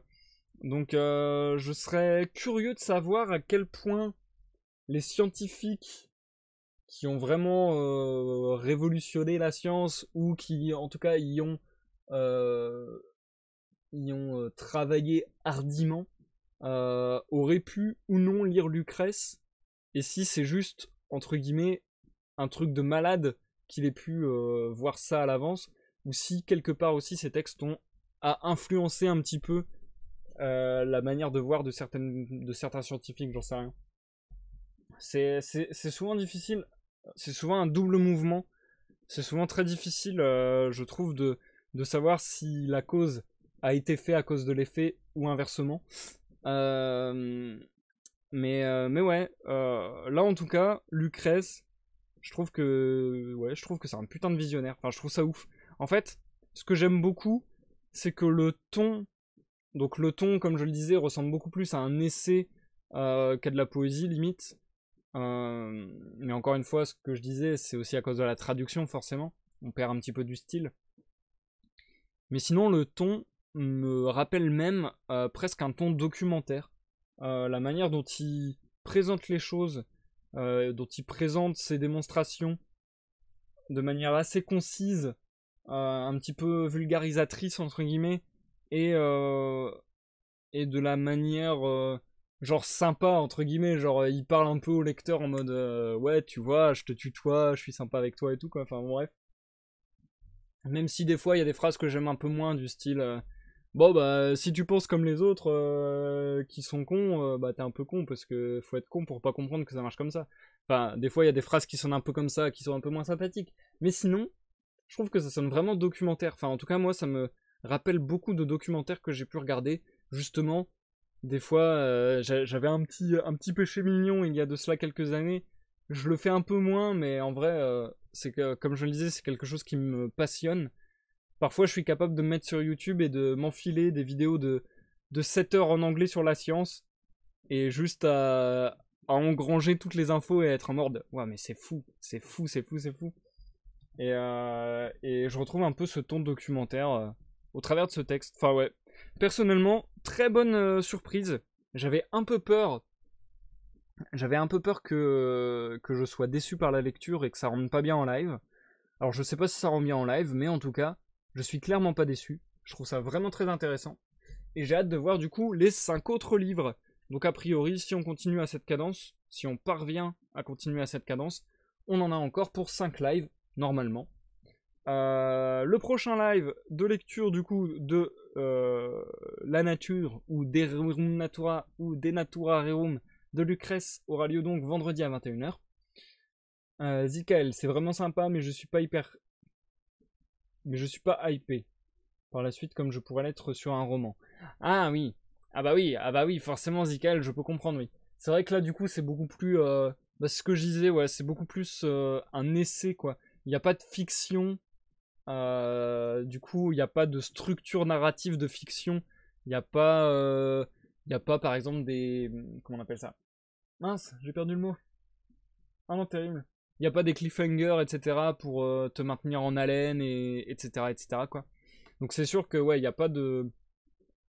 Entre guillemets, il n'y a pas de principe narratif pour te donner envie de voir la suite. Euh, Même si à la fin de son livre premier, Lucrèce est en mode maintenant tu es ouvert à la connaissance, et par la lumière je vais t'ouvrir la lumière et t'offrir la lumière. Enfin bon. Euh, Et c'est marrant d'ailleurs parce que ça c'est un. Enfin, je trouve ça intéressant, c'est pas quelque chose qui me plaît forcément, mais je trouve qu'il prend un petit peu un ton. Un ton. En fait, ce qui est marrant, c'est que a priori, il conspue la religion et il prend un petit peu un ton un petit peu dogmatique, enfin je sais pas comment expliquer. Il a un peu le ton que certaines religions pourraient avoir parfois, je trouve. Mais donc voilà, c'est marrant. Mais ouais, sinon je peux comprendre tout à fait, Zikael, que t'aies pas cette hype. Moi, je suis méga chaud. Je suis assez curieux de découvrir la suite. Ça sera donc vendredi à 21h. Dimanche à 21h, ça sera la découverte de l'univers de League of Legends. Ça sera un épisode sur Panthéon, avec une lecture d'une nouvelle en rapport à Panthéon, justement. Et sinon, comme je le disais plus tôt en intro de live, dorénavant, je risque de faire des lives un petit peu de manière spontanée, n'importe quand, n'importe comment, selon mes envies. Donc, attendez-vous demain ou jeudi à peut-être voir un live en pleine journée, ou peut-être le soir, ou peut-être la nuit, ou peut-être le matin, j'en sais rien. Bref, mais attendez-vous à voir des lives pop de plus en plus. J'espère que ça vous plaira et que ça vous dérangera pas d'être spammé de live et de vidéos en rediffusion sur la chaîne YouTube. C'est vraiment ce qui me dérangerait le plus, mais bon. J'ai envie de suivre mes envies et j'ai envie de faire plein de choses. Donc, peut-être demain ou après-demain, un live d'illustration ou de jeux vidéo. Et j'ai plutôt pas mal envie de commencer Oxenfree, donc l'un des jeux gratuits proposés par l'Epic Game Store. Donc on fera peut-être Oxenfree demain ou jeudi. Voilà, je dis ça comme ça, mais en vérité, aucune promesse, je n'en sais rien, on verra. Voilà, merci à tous ceux qui sont passés, merci Wakina, merci Zikael So Famous, encore merci à Aeris pour ton follow. Sur ce, je vais vous souhaiter à tous une bonne soirée, une bonne nuit, et je vous dis à la prochaine pour une prochaine découverte ou une prochaine lecture. Bye bye.